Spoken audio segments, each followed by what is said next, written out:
And now I would like to introduce Erik Bünger, who is visiting from Sweden, or actually from Berlin, originally from Sweden. I should mention that Erik is actually here because he's one of the artists that we invited to perform for a touring exhibition that Mama has out at the moment. It just closed at the Cairns Art Gallery last weekend, and Erik was the performer for that occasion. And so seeing as we were bringing him at least to the northern part of the continent, we thought we ought to present him here in Melbourne. So he's here this afternoon. He's also performing again tomorrow another work at the Australian Film Workshop. It's at 6 p.m. If you would like to see more, then please come along to that. But without any further ado, Erik Bünger.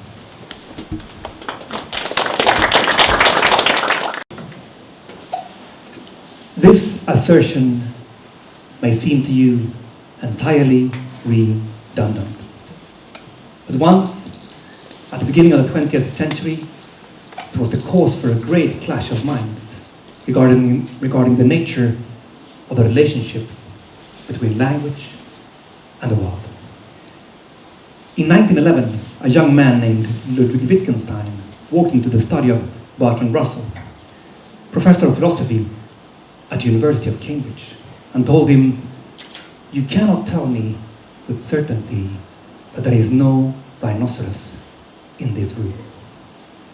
Russell smiled, looked beneath his desk and said, mockingly, that he was certain that there was no rhinoceros there, nor anywhere else in the room. He was convinced that Wittgenstein was mad. But the only thing that Russell managed to prove to Wittgenstein by looking for a non-existent rhinoceros under his desk was that he, Russell, was flat out insane. This story may seem to you entirely redundant. It has been told time and again by people who want to either laugh at the foolishness of philosophers or marvel at the mad genius of young Wittgenstein. But this is not why I recount it once more for you here today. Neither am I here to convince you that one of the philosophers was right while the other was wrong. I just want to point to the fact that no one has ever bothered to ask the most obvious question of all. Why a rhinoceros? There is an insistence to this beast that fills the tiny space of Russell's study with its big, beefy, living non-presence. A rhinocerosic insistence that must have made the creature lend itself to Wittgenstein's mind so easily. A rhinocerosic persistence that makes us keep coming back to this story again and again without really acknowledging why. Like a horn that sticks out and keeps poking your side. Like a fleshy mouth that grunts silently and demands to be noticed for being so very not there. In the end, there is only one thing we can say for certain of the two philosophers arguing about what can be said not to exist with certainty. There was certainly an elephant in the room. And this elephant was a rhinoceros. So now we have an elephant in the room instead. On the face of it, this assertion, as opposed to the previous one, seems to say something positive about the world. Instead of saying that something isn't, it seems to say that something is.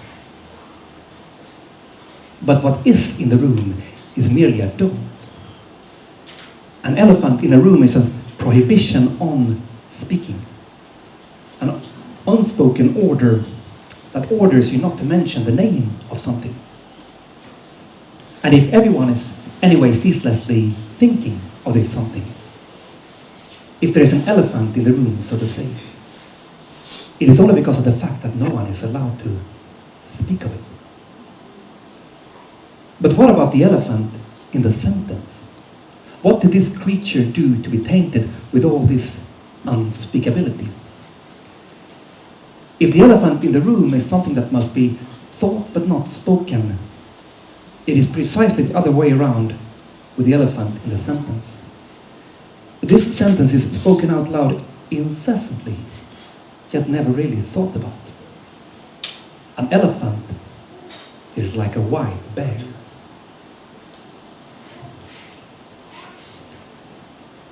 A prohibition on thinking, notorious for being impossible to obey. If I tell you not to think of a white bear, you must immediately think of one. In your mind's eye right now, there is a huge white predator slowly crossing the tunnel. But this means that you are not thinking about this white bear here in the sentence. Why, of all things, should I forbid you not to think of a white bear? And why should it be so extra impossible for you not to think of one? Do not think of a white bear. Do not speak of the elephant. There is no rhinoceros in the room. Different beast, same formula. Something is banned from the room, but this ban is in reality an invitation for this something to appear in the room. The no or the not is the leash by which we drag these animals inside, as if we were parading them around a circular circus ring in order to reveal to each other how little mastery we have over our own words or our own thoughts. But what I've been trying to tell you is that if these figures of speech reveal something, they simultaneously conceal something. While these beasts are being led around a circular circus ring, they're simultaneously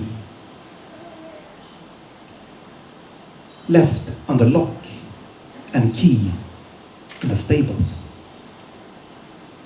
as if we're a second-order taboo at work, a second-order prohibition. Do not speak or think, or why you should not speak or think of a rhinoceros, an elephant, and a white bear.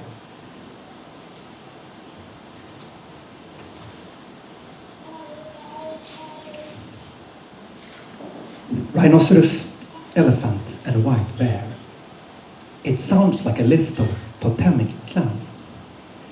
It is told of a certain people in southern New Guinea that they divide themselves up into clans named after dog, pig, and chicken. If you belong to the dog clan, you will call yourself dog, and you will cut off the tail of a dog and attach it to the end of your spine as a sign of your kinship. But you must never ever eat the flesh of a dog. If the flesh of a dog enters your body, its flesh will mix with your flesh, and the purely symbolic, external relationship set up between you and the dog will be broken. People will start thinking that you are indeed a dog. Even worse, in a sudden moment of panic, it will occur to you that you have actually become one. You will run off into the forest, starve yourself to death, and die deserted like a mad dog. The exterior symbol, name and tail, and their function within the tribal order is precisely what keep you and the dog apart. You wear your dog name and your dog tail to protect yourself from becoming a dog. I call myself dog to protect myself from becoming a dog. In the Bible, God does not name the animals. It is Adam who gives the beasts their proper names. God is curious to see what Adam, his favorite creature, shall call his other creatures. So he parades one amazing beast after the other in front of Adam. And Adam screams in amazement at the sight of every one of them. At this point, all Adam can do is scream. He has never spoken before, so there are no words yet on his tongue. He must break out into a wild, beastly scream in order to become something other than a simple beast. He must isolate one scream from the indistinct river of beastly screams and suddenly, and for no reason whatsoever, deem this particular scream reasonable. From now on, this scream shall replace both the beast inside of him and the beast that God parades in front of him. The inner and outer animal, now deemed improper, is barred under the lock and key of a proper name. Every dog becomes dog. Every pig becomes pig. Every chicken becomes chicken. And it's possible that Adam, having thus baptized the animals, at first looked out over his kingdom of proper names with a satisfied smile, that he reveled in his new power. But later, as he once again uttered those names, he must have broken out into a cold sweat, for he soon discovered that the very name by which he had banned the animal from his world irrevocably calls the animal back to itself. Speak of the devil, and he shall appear. Or say it as they say it in Serbia. Mi u vuku, vuk na vrata. Speak of the wolf, and the wolf is at the door. Or say it as they say it in France. Quand on parle de loup, on ne voit sa queue. When one speaks of the wolf, one sees its tail. Or say it as they say it in Libya. Öthkarangut ishikinut. Mention the cat, and he will come jumping. Or say it as they say it in Korea. Orangido che malamyon onda. Even the tiger shall appear when someone speaks of it. Or say it as they say it in Armenia. Shunahishe paidikashe. Speak of the dog and get the stick ready. Or say it as they say it in Greece. Katafoni keohaidaras. Speak of the dog. Or say it as they say it in Israel. Metabrim alachamo viachamo ba. Speak of the donkey. Here the donkey comes. And in Sweden, where I was born, people used to be so afraid of calling the wolf by its proper name that they had the name replaced. Still today in Sweden, instead of saying the name ulv, used elsewhere in Scandinavia, we say varg. A code name was introduced that wolves supposedly don't understand, so that the damn thing shall not appear every time you call it by name. And here lies precisely the root of the problem. For to call something by name is undeniably to call it forth, to ask it to appear before you. I call the wolf by his secret name, so that he will not hear me calling for him. How can I call something forth in order not to call it forth? It is impossible. Try not to speak of the wolf, and he will stand in your hall. Try not to think of the wolf, and he will lie in your bedroom. A wolf is like a white bear.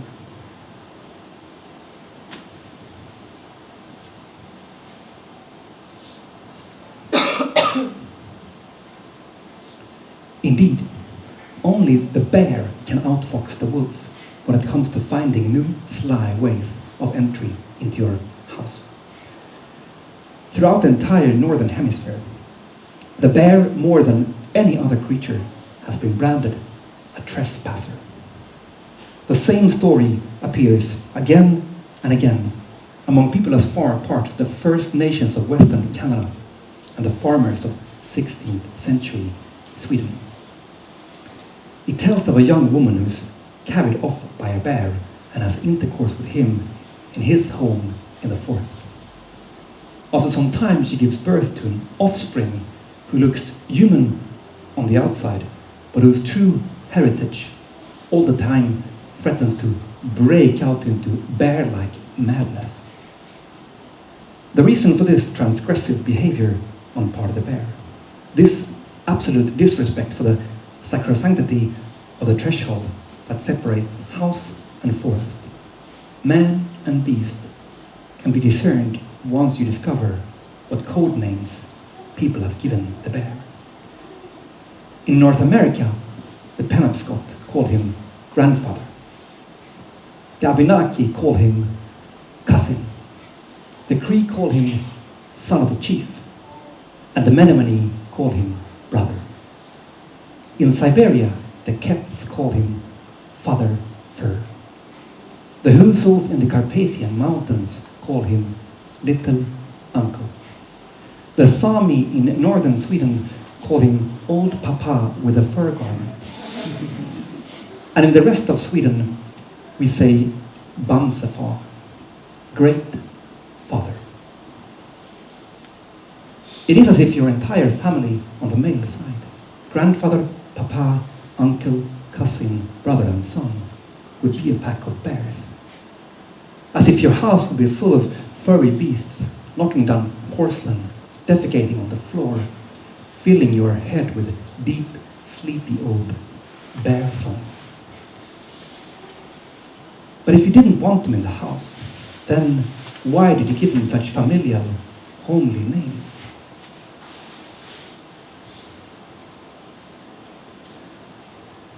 When you speak of the brown one in the forest, something dark and painful awakens in you, and this terrifies you. Something long lost inside of you walks silent and free through the woods outside the window. So in order to put this inner, outer stranger back to sleep, you stop calling him bear and you give him a new name that will not reawake him every time you speak of him. A homely, familial name shall take the strangeness out of him. Grandfather, papa, uncle, cousin, brother and son. You call up the name of every one of your male relatives and ask their names to stand guard against a sleeping stranger. But this action irrevocably makes him a constant guest at your hearth. The new name you give him is a second-order misnomer. You set aim to miss the target, but the misfire misfires and you hit the target right in the bullseye. If he was part of you before, he is now truly yours. From here on, he will walk beside you like a sleepwalker, clinging to your every step. I call the bear grandfather in order not to trace my ancestry back to him.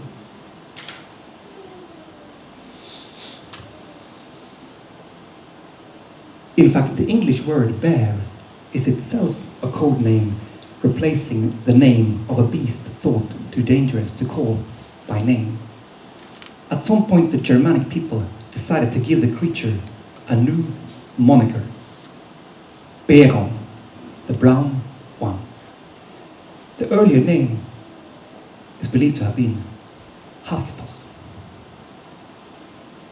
We do not know today how the name Halktos came about, but it is safe to say that it is another code name replacing a previous name deemed no longer safe to say.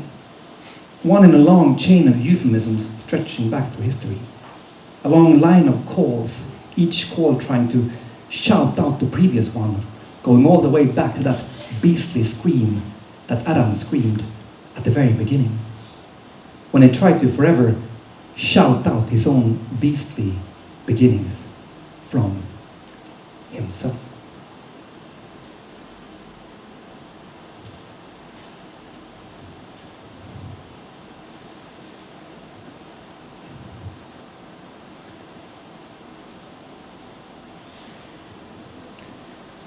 There is another beginning, another call, not a violent scream this time, but a signal sent out in absolute silence. In 1879, a little girl walks into the cave of Altamira in northern Spain and accidentally comes upon messages from an inconceivably remote time. And one after the other, a long string of caves with walls covered in similar messages are discovered in Europe and throughout the world. Messages our remote ancestors left for us in order to inform us that they had become human. Adam, at the beginning of the Bible, these newborn humans deployed signs that called forth the very animal life they had left behind. I paint an image of a horse in order to tell myself that I am a horse no longer. Large and remarkably lifelike paintings of aurochs, horse, deer, rhinoceros, and lion. Seldom would they paint the image of a man and a woman, but every so often they would paint the image of a bear, a cave bear, a huge monstrous beast who lived in those caves for hundreds of thousands of years before humanity showed up and started to redecorate his house. The cave bear, however, has a more remarkable role to play in this story than simply being the subject matter of those decorations. Since cave paintings were first discovered, paleontologists, anthropologists, psychologists, and philosophers alike have tried to understand how humans could also very suddenly start painting images. How do you go from a world where everything is caught up in the swirling, throbbing, disappearing simmer of life into a world focused on making silent, dead, and everlasting symbols? Symbols that call back the simmering, throbbing animal life that is no longer yours. In 1958, the German priest and paleontologist Johannes Maringer comes up with a monstrous solution to the riddle of how cave painting first began. For hundreds of thousands of years, the cave bear had been sharpening its claws on the walls of those caves. As the first men entered the caves, they became mesmerized by the marks left by the bear and started to imitate its scratchings with their fingers, making wavy lines, spirals, circles, and meanders, intersecting one another, overlapping and intertwining, until suddenly, as out of a maze, there emerged the lifelike head of an animal. I am the one who paints images of the life that is no longer mine. To understand how this came to be, I paint yet another image of the life that is no longer mine. A bear sharpening its claws. The cave bear disappeared from the earth 24,000 years ago. Scientists have so far been unable to confirm the reason for its extinction.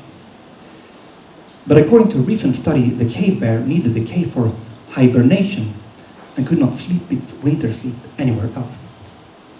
As man began to fill the bear cave with images, the cave bear was driven off and died an outcast in the freezing temperatures of the last glacial age.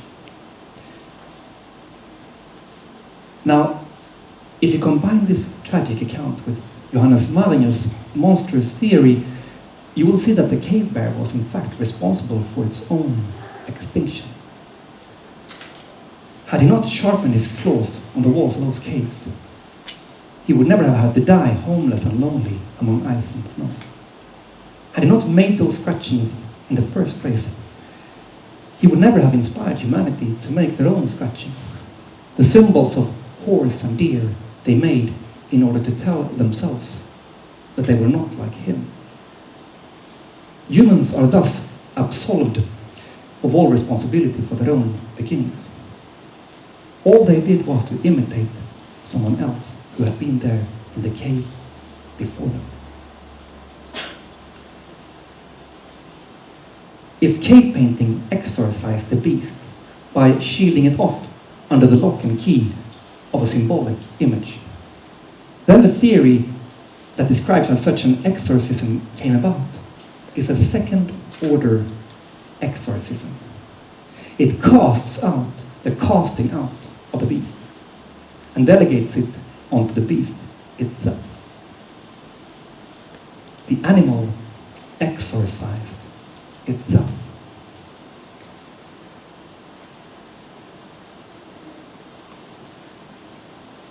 One cannot help but wonder whether Maringer ever suspected that his own theory might come curiously close to the stories told among the prehistoric people he studied. The origin myths of hunter-gatherer tribes of more recent times are full of animal instructors, resourceful beasts who teach a clueless humanity how to walk upright, how to hunt, how to speak, and how to dance. Recently, while waiting for the bus in Victoria in Western Canada, I decided to make a quick tour of the Royal British Columbia Museum. Walking through endless exhibits, I suddenly froze in front of the life-size plastic model of a cave. Inside the cave hung a group of animal masks, and above the display was a signpost saying, Nawalagwatsi, the cave of supernatural power.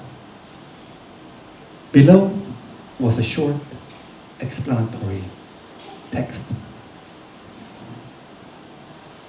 Long ago, when the world was young, animals held their winter dances in such a cave as this. One of the first men spied the animals changing into human form, and this so embarrassed them that they gave the man their dance in order that he not reveal their secret. A short but strangely perplexing origin myth, full of loose ends and false beginnings. Who is this stranger who secretly watches the animals dance? How can he be called the first man if he still has not learned the dance that turns animals into men? If the animals, on the other hand, do indeed dance themselves into men in front of him, did they not beat him to it? Is it not rather they who could rightfully claim the title of first men? But they are embarrassed about what they have done. Why, if you're an animal, is it so embarrassing to be caught dancing the dance that turns animals into men? And why did the stranger, after having learned the dance that turns animals into men, after having promised the animals not to reveal their secret, break his promise? After having learned the dance that turns animals into men, he must have danced out of the cave on two legs and told everyone about what happened, so that now when the world is old, I can still read about the whole embarrassing incident on a plaque outside a plastic cave at the Royal British Columbia Museum. But all these questions are rendered perfectly pointless once you consider the one truly impossible element in the story. There cannot be a dance that turns animals into men. There cannot be such a contagious, indistinct moment of contact between man and animal. For the dance is there in the first place to make sure that man and animal stay distinct from each other. Man puts on an animal mask and dances like a wild beast around a fire precisely to distinguish himself from the animals, who do not don such masks and who do not dance such dances.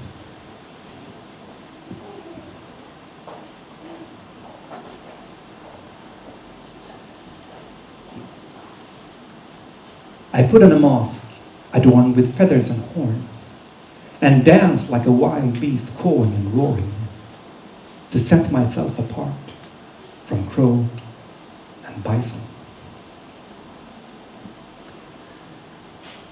And yet, when the dance is over, When man sits around the fire in his cave of supernatural power, he realizes that he does not know how the dance got started. He does not know what first impelled him to put on a mask, to dance himself stupid, to call himself hoarse. Beyond the dance itself, there is only darkness. It is embarrassing. So he pushes this innermost darkness out of himself and calls it animal. The name he reserves for all the secret, unspeaking life outside the cave.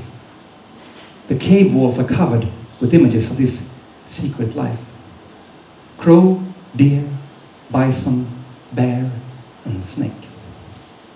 In the flicker from the fire, it looks as if they are dancing. I dance to distinguish myself from the animals. To grasp this distinction, I dream of animals dancing. I push my innermost secret, the darkness of my own beginnings, out of myself and call it animal. It's a second-order amnesia. I forget my own beginnings, and then I forget that it was I, man, who forgot. From now on, animals are the forgetful ones. I do not forget. I remember. I call and roar and jump and charge and wave my arms like wings in the air to keep the memory alive that I'm neither crow nor bison.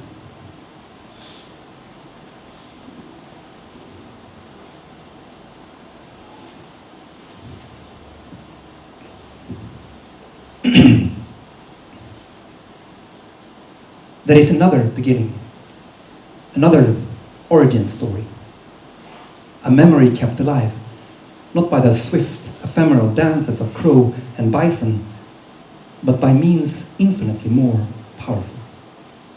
This story takes place not in some shadowy age in which the world was young, but in the first flickering light of human history. What first appears to this flickering light is a childlike figure pressed into wet clay. The figure of a horned head.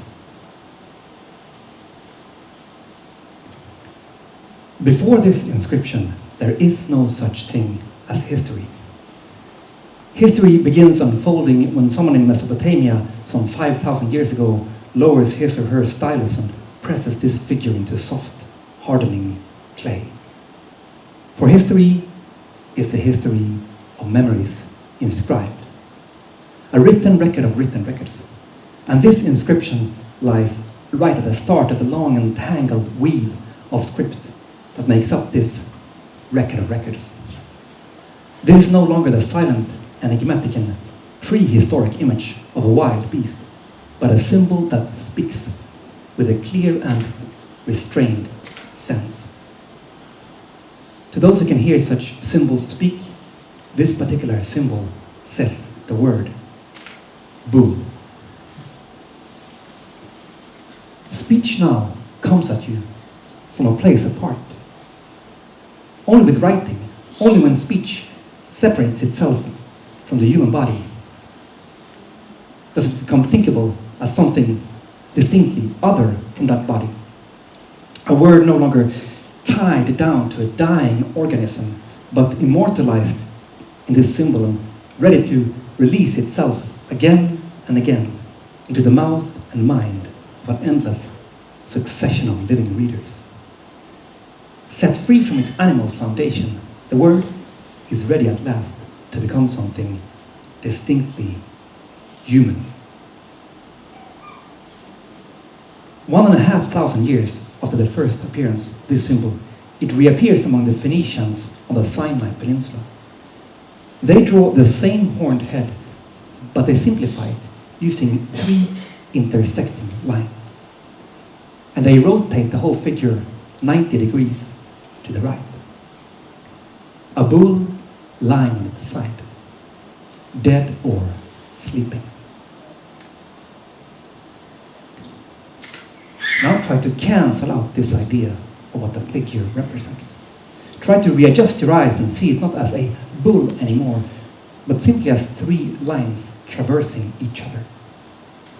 For this symbol no longer carries a meaning connected in any way whatsoever with the bull. In the mouth and mind of the one who reads it, it provokes only a tiny noise, a meaningless fraction of voice. For this symbol stands right at the inception of a new invention, the alphabet. A revolutionary way of writing that severs any lingering bond of mimicry between script and word. It breaks language down into a few meaningless scribbles, encoding a few meaningless sounds, and then allows for an endless recombination of these scribbles until the whole of language can reappear out of the ashes of this meaninglessness. And the name of this meaningless scribble, this first letter, which is precisely not the image of a bull, is Aleph. Not only is it the first letter of the Phoenician alphabet and all the early alphabets in the world, the Arabic, the Aramaic, the Syriac, and the Persian alphabets. The Aleph is also the first letter of the alphabet of the Hebrew Bible. The alphabet through which God first announces his presence to the world. Though by the time the Hebrew Bible becomes codified into a single volume some 2,000 years after the first appearance of this symbol, the Aleph has twisted itself into this form. The only trouble is, by this time, no one can remember anymore how to pronounce it. Since alphabetic letters represent nothing in the world, there is nothing in the world that may give us a clue to the sounds we are supposed to make when we look at them. Hence it was easy for the sound delegated to this letter to slip out of historical memory and disappear forever. The first letter of God's alphabet became a silent letter.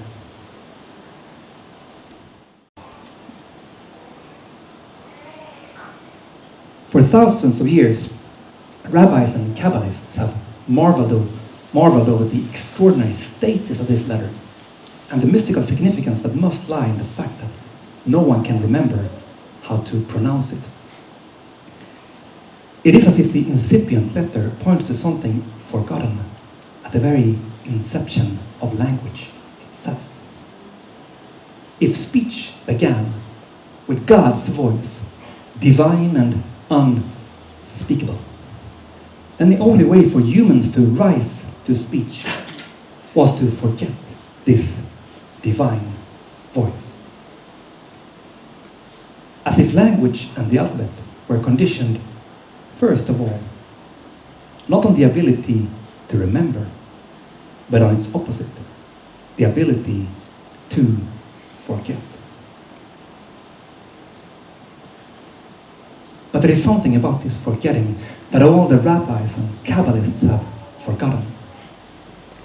If the silent letter marks the forgetting from which language emerges, then the visual form that this initial silence takes is initially an animal lying on its side, dead or sleeping. If Aleph guards the place of oblivion at the inception of every alphabet, then this oblivious guard has a pair of horns.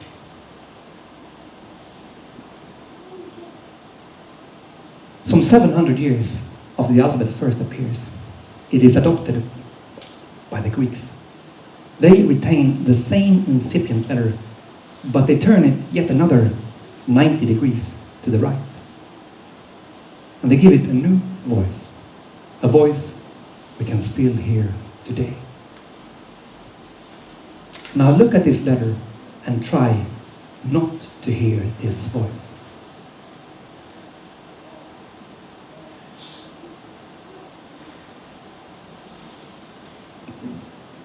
It is impossible. Once you have learned how to read this symbol, you can no longer silence the sound it summons inside of you.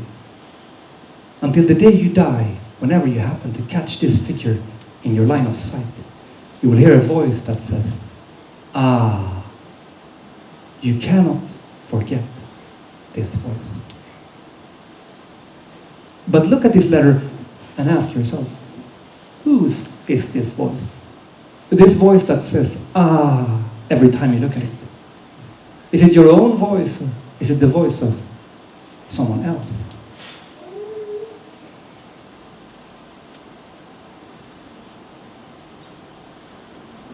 It's impossible for you to say. And yet you are looking at this letter and hearing it speak to you right at this very minute. You cannot remember this voice. Speak of the devil, and you shall see his horns. At the opening to speech stands a figure with the features of something that does not open up to speech. Something that does not speak, something you cannot speak of. And the reason why this figure is here is because you called for it. You severed something inside of yourself, the speechlessness from which your speech once took off, and gave it the name animal. This name, animal, does not really name a being living in the world. This name guards a gate that was once slammed shut between name and world. The point at which the world itself was forgotten and the name appeared in its place.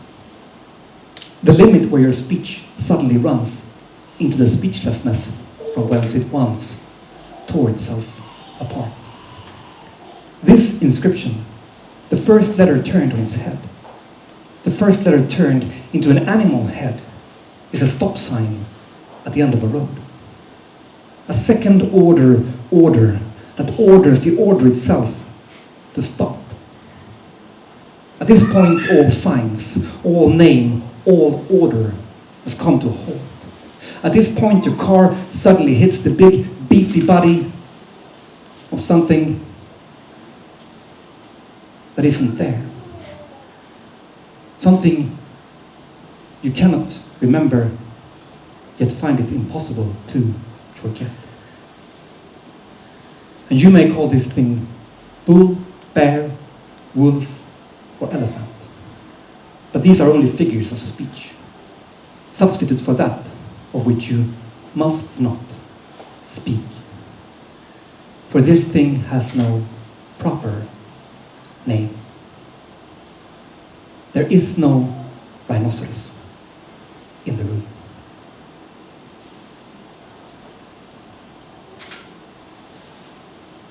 Thank you.